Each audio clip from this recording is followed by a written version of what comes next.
मरने के बाद ही उस औरत को पता चला कि उसके पति ने उसे कभी धोखा नहीं दिया था, बल्कि ये सब उसके बचपन के दोस्त की साजिश थी। इसलिए जब उसे नया जीवन मिला तो उसे याद आया कि कैसे पिछले जीवन में मुझे प्रताड़ित करके इमारत से कूदने पर मजबूर किया गया था और वो पागलों की तरह घर की ओर भागी। उस समय तक मुझे उसके बचपन के दोस्त द्वारा इतनी बुरी तरह पीटा जा चुका था कि मैं बोल भी नहीं पा रहा था। जब उसने मुझे जिंदा, चेहरे पर चोटों के निशानों के साथ एक कोने में दुबका हुआ देखा तो उसकी आंखों से आंसू छलक पड़े। उसे देखकर मैं और भी डर गया और पीछे की तरफ सिकुड़ गया। जू न्यानचू का दिल अचानक बैठ गया। वह मेरे सामने बैठी, अपना हाथ बढ़ाकर मेरे सिर को सहलाया और बोली, बेबी, हम तीसरी मंजिल पर चलें। मेरा मौजूदा कमरा दूसरी मंजिल के सबसे दूर दराज कोने में था, जबकि तीसरी मंजिल पर मेरा और जू न्यानचू का असली बेडरूम था। जू न्यानचू को शायद पता था कि मैं कोई जवाब नहीं दूंगा, इसलिए उसने सीधे मेरा हाथ पकड़ा और मुझे आधा गले लगाते हुए तीसरी मंजिल की ओर ले गई। हमारे पुराने कमरे में लौटने पर मुझे कोई अपनापन महसूस नहीं हुआ, बल्कि मेरा दिल डर से भर गया। जू न्यानचू को कोई जल्दी नहीं थी। वह नीचे लिविंग रूम में गई और सामने खड़े दो नौकरों को घूरने लगी। एक घर का पुराना नौकर जुआंग यी था और दूसरी आ किंग थी, जिसे खास तौर पर मेरी देखभाल के लिए भेजा गया था। जू न्यानचू की आवाज बर्फ की तरह ठंडी थी।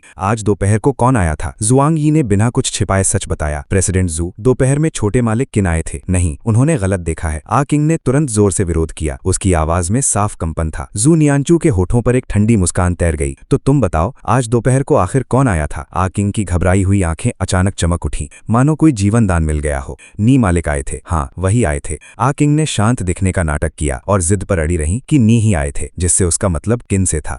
न्यानचू ने मन ही मन सोचा, क्या ये इंसान सच में उसे बेवकूफ समझती है? उसने आगे पूछा, तो बताओ छोटे मालिक ने यहाँ क्या करने आए थे? आ किंग ने चिंता का नाटक करते हुए कहा, प्रेसिडेंट जू, आप मिस्टर पर गुस्सा मत हुइएगा। दोपहर में छोटे मालिक नहीं आए थे और मुझे पैसे देकर रिश्वत देना चाहते थे ताकि वो मिस्टर को बाहर ले जा सकें। ठीक उसी समय सूतांग एक लैपटॉप लेकर अंदर आया। बॉस, आपने जो मांगा था वो आ गया है। जू न्यानचू ने बिना कुछ कहे कंप्यूटर लिया, स्क्रीन आ किंग की ओर घुमाई और उस पर एक सर्वेलांस वीडियो प्ले कर दिया। आ किंग को बिल्कुल अंदाजा नहीं था कि मेरे कमरे के अंदर और बाहर पहले से ही कई खुफिया कैमरे लगे हुए थे। कौन आया था? जू न्यानचू को ये अच्छी तरह पता था, लेकिन अफसोस कि पिछले जन्म में उसने इन बातों पर ध्यान नहीं दिया था, जिसके कारण ये सारी त्रासदियां हुई थीं। सूतांग, इसे संभालो, जू न्यानचू ने शांति से कहा और सूतांग ने सम्मानपूर्वक आदेश मान लिया। जू न्यानचू ने पीछे हो रहे हंगामे को नजरअंदाज किया और सीधे तीसरी मंजिल पर चली गई। कमरे में वापस आते ही उसने मुझे फिर से पीछे सिकुड़ते हुए देखा। बेबी, तुम फिर से यहाँ क्यों छुप रहे हो? मेरे सामने आते ही जू न्यानचू की आवाज हमेशा अनजाने में नरम हो जाती थी। उसे बस इतना पता था कि मैंने खुद को पूरी तरह से बंद कर लिया है और बाहरी दुनिया से बात करने से इनकार कर दिया है, लेकिन इसका सटीक कारण एक पेशेवर डॉक्टर ही बता सकता था। जू न्यानचू ने मुझे फिर से बिस्तर पर ठीक से बैठाया और प्यार से समझाते हुए कहा, तुम आराम से बिस्तर पर रहो, मैं नीचे जाकर जुआंग यी से खाना बनाने को कहती हूँ। वो नीचे गई और जुआंग यी को मेरी पसंद के कुछ व्यंजन बनाने का निर्देश दिया। जब रात के खाने की व्यवस्था हो गई तो जू न्यानचू दूसरी मंजिल के स्टडी रूम में गई। उसने चिढ़कर अपनी सिल्क शर्ट का कॉलर खींचा, थकावट के साथ डेस्क का सहारा लिया और फिर एक वीडियो कॉल किया। कॉल उठते ही उसने पूछा, तुम कब वापस आ रही हो? क्या अभी से मेरी याद आने लगी? कंप्यूटर से एक महिला की हंसती हुई आवाज आई। जू न्यानचू का लहजा बहुत गंभीर था। वेन वान को समझ आ गया कि कुछ गड़बड़ है। उसने पूछा, क्या हुआ? उसके गंभीर चेहरे को देखकर वेन वान ने भी अपना मजाक छोड़ दिया। मुझे तुम्हारे पति से मिलना है। जू न्यानचू, क्या तुम में कोई इंसानियत नहीं है? वो मेरा पति है। वेन वान तुरंत भड़क गई। इतनी बात करने के बाद तुमने मुझे सिर्फ मेरे पति से मिलने के लिए कॉल किया? जू न्यानचू ने थोड़ा असहज होकर खांसा। मेरा वो मतलब नहीं था। वेन वान का लहजा अभी भी सतर्क था। तो तुम्हारा आखिर मतलब क्या है? उस आदमी को घर वापस लाने में उसे बहुत मेहनत करनी पड़ी थी। मैं चाहती हूँ कि वो आकर जियाओ हाई से मिले। फोन के दूसरी तरफ वेन वान एक पल के लिए सन्न रह गई। क्या तुम्हें समझ आ गया? मैंने पहले ही कहा था कि उन्हें मिलने देने में कोई दिक्कत नहीं है, और वैसे भी पुरानी बातें अब खत्म हो चुकी हैं। चाहे जो हो, तुम लोगों को आपस में बात साफ कर लेनी चाहिए। वेन वान, मुझे लगता है कि हम सभी ने शायद उसे गलत समझा है।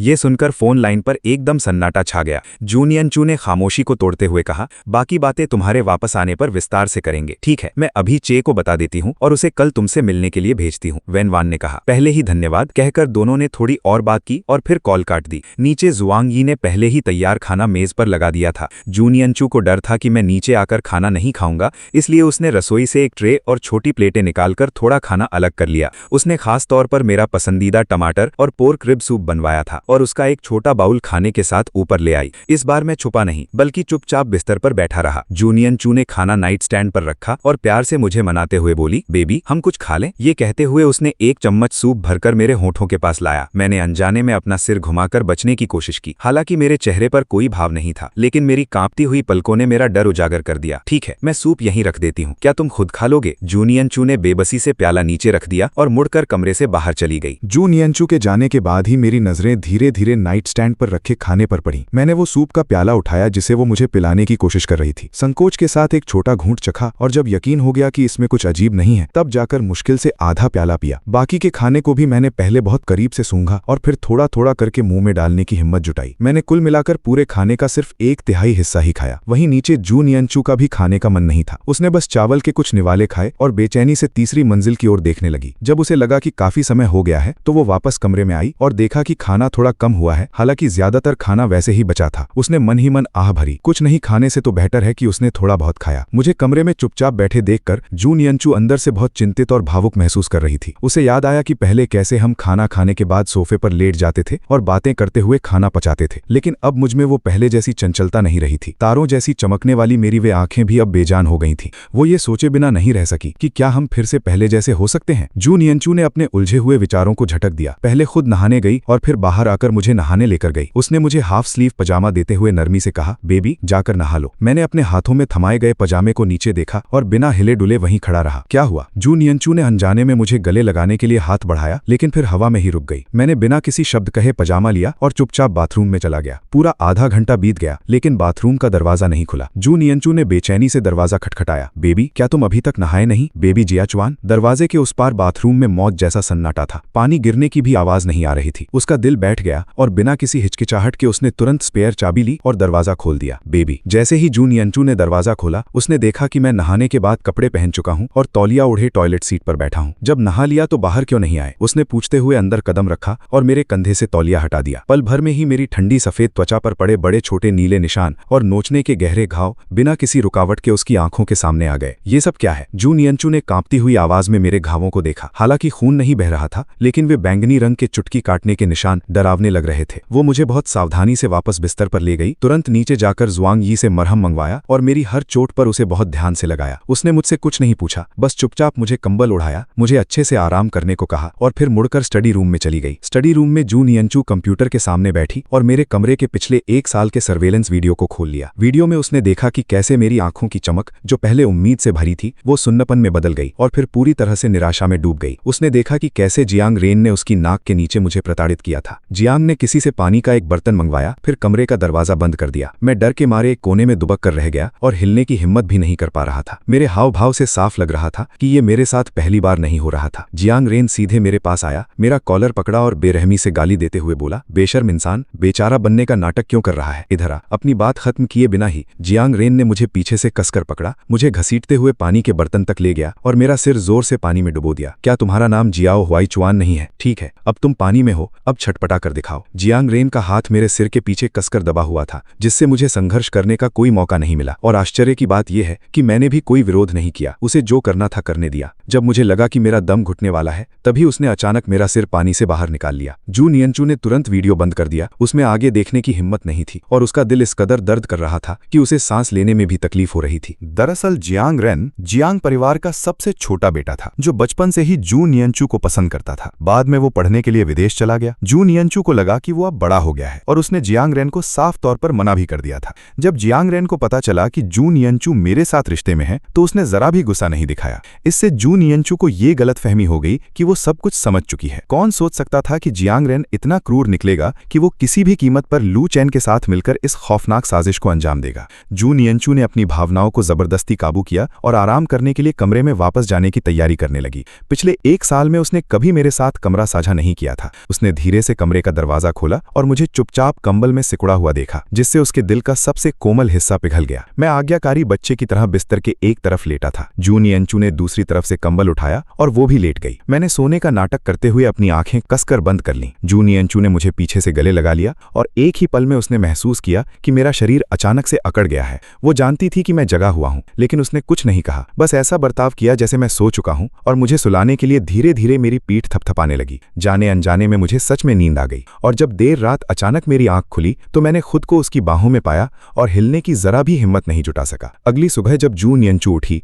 तो मेरी आंखें अभी भी कसकर बंद थीं। उसने मुझे चुपचाप छोड़ा, उठी और वेन वान का मैसेज देखा जिसमें लिखा था कि किन दोपहर तक आ जाएगा। मुझे जगाने के डर से जू नियंचू बैल्कनी में जाकर फोन पर बात करने लगी। जब वो वापस लौटी तो मैं जाग चुका था। जू नियंचू बिस्तर के किनारे बैठी और मेरे सिर को सहलाते हुए बोली, उठ गए तो जल्दी से जाकर मुंह हाथ धो लो। मैं नीचे जाकर देखती हूँ कि नाश्ता तैयार है या नहीं। मैं अच्छी तरह से जानता था कि यह सिर्फ एक बहाना था। वो फिर से मेरे लिए खाना तैयार करने नीचे जा रही थी। जैसे ही जू नियंचू कमरे से बाहर निकली, मैं आराम से उठा और नहाने धोने के लिए बाथरूम चला गया। आज जुआंग यी ने हल्का नाश्ता और मकई का दलिया बनाया था। जू नियंचू ने कुछ देर सोचा और मेरे लिए सिर्फ कुछ पेस्ट्री और दूध लेकर आई। कल की ही तरह वो नाश्ता ऊपर लाई और फिर नीचे चली गई। जानबूझकर मुझे अकेले रहने का समय दिया। अपना नाश्ता खत्म करने के बाद जू नियंचू मुझे देखने ऊपर आई और देखा कि आधा खाना तो खाया जा चुका था, लेकिन दूध के गिलास को छुआ तक नहीं गया था। उसे याद था कि मुझे दूध पीना सबसे ज्यादा पसंद था। फिर आज मैंने एक घूंट भी क्यों नहीं पिया? क्या मुझे ये ब्रांड पसंद नहीं था? जू नियंचू ने जुआंग यी से ट्रे हटाने को कहा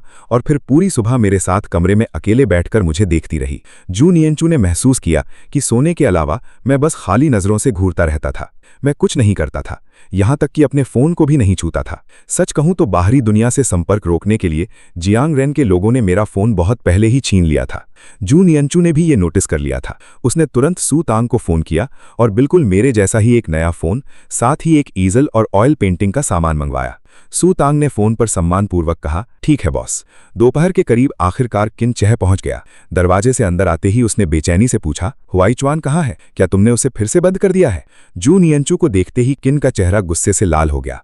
अगर ये औरत न होती तो वो अपने सबसे अच्छे दोस्त से 1 साल तक दूर क्यों रहता? जू नियंचू जानती थी कि गलती उसकी है, इसलिए उसने किन का गुस्सा थोड़ा शांत होने का इंतजार किया और फिर कहा, वो तीसरी मंजिल पर है, मैं तुम्हें वहां ले जा सकती हूँ, लेकिन बेहतर होगा कि तुम पहले खुद को मानसिक रूप से तैयार कर लो। किन पूरी तरह से भ्रमित था। तुम्हारा क्या मतलब है? जू नियंचू ने ज्यादा सफाई नहीं दी और कहा, मेरे साथ आओ। जू नियंचू ने किन को दरवाजे तक ले जाकर चेतावनी दी, मैं तुम्हारे साथ अंदर चलूंगी, लेकिन उसे डराना मत। किन एक पल के लिए सन्न रह गया, फिर धीरे से सिर हिलाते हुए बोला, ठीक है। जब जू नियंचू और किनचे कमरे में दाखिल हुए तो मैं फिर से उसी कोने में छिप गया था। किनचे ने किसी को नहीं देखा तो जू नियंचू ने उसे शांत रहने का इशारा किया और फिर कोने की तरफ बढ़ी। कुछ ही कदम चलने के बाद उस कोने में सिकड़ी हुई वो आकृति नजर आने लगी। सामने का नजारा साफ होते ही किनचे की सांसें रुक गईं। वो धीरे से नीचे बैठा और जैसे ही उसने मुझे छूने के लिए हाथ उठाया, जू नियंचू ने तुरंत उसे रोक दिया। किन ने प्यार से मुझे मेरे निकनेम हुआई से पुकारा। उसे विश्वास नहीं हो रहा था कि उसका हमेशा खुशमिजाज रहने वाला दोस्त ऐसा कैसे हो सकता है। वो जानी पहचानी आवाज सुनकर मैंने धीरे से अपना सिर उठाया। किनचे को देखने के बाद आखिरकार मेरी सूनी आंखों में एक हल्की सी चमक लौट आई। मेरी प्रतिक्रिया को सामान्य देखकर जू नियंचू समझदारी दिखाते हुए कमरे से बाहर चली गई ताकि हमें अकेले बात करने का समय मिल सके। ठीक उसी समय सू तांग ने जू नियंचू द्वारा मंगाया गया सामान पहुंचा दिया। उसने सबसे पहले नए फोन में अपना संपर्क नंबर सेव किया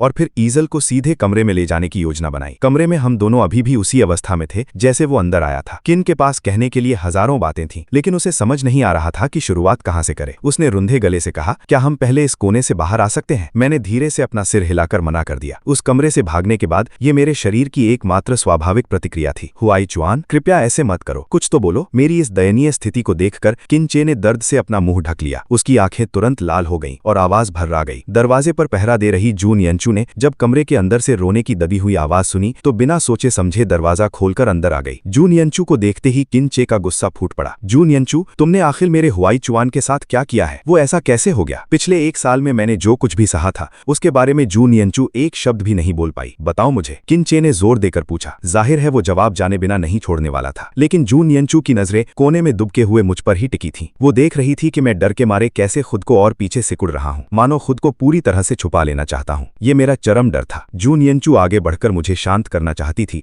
लेकिन गुस्से में आग बबूला किनचे ने उसका हाथ कसकर पकड़ लिया और वो खुद को छुड़ा नहीं पा रही थी। तुम क्या करना चाहती हो? पहले मुझे साफ साफ बताओ। किन द्वारा खींचे जाने पर जू नियंचू ने त्योरियां चढ़ाईं और सख्ती से कहा, हिलो मत। किनचे ने भी बिना डरे जवाब दिया, मैं तुम्हें नहीं छोड़ूंगा। जब स्थिति बेकाबू होने लगी तभी वेन वान समय पर आ गई और उसने पीछे से किन की कमर को कसकर पकड़ लिया। चे शांत हो जाओ, कोई बेवकूफी मत करो। वेन वान ने अपनी पूरी ताकत लगाकर किन को किसी तरह काबू में किया। तब जाकर जू नियंचू उसकी पकड़ से आजाद हो पाई। वो जल्दी से मेरे सामने आकर बैठी और बोली, बेबी डरो मत, हम नहीं डरेंगे, मैं तुम्हें बिस्तर पर ले चलती हूँ, ठीक है? जू नियंचू ने नरमी से मुझे शांत किया, मुझे आधा सहारा देते हुए बिस्तर पर ले जाकर बिठाया और फिर मुड़कर उनसे कहा, स्टडी रूम में चलो। वेन वान के किनचे को ले जाने के बाद जू नियंचू ने कमरे की बत्तियां बुझा दी और मुझे शांत अंधेरे में छोड़ दिया। स्टडी रूम में वेन वान ने किन को कसकर पकड़ा हुआ था, जबकि जू नियंचू उनके सामने अकेली बैठी थी। आखिर चल क्या रहा है? हमेशा शांत रहने वाला किनचे जब भी मेरे बारे में कोई बात होती थी तो अपना आपा खो देता था। हाँ, ये सब क्या है? वेन वान भी ये जानने के लिए बेताब थी, वरना जुआंग यी इतनी हड़बड़ाहट में उसे कॉल करके किन को रोकने के लिए नहीं कहता। पहले ये देखो। जू नियंचू ने सर्विलांस वीडियो उनके सामने कर दिया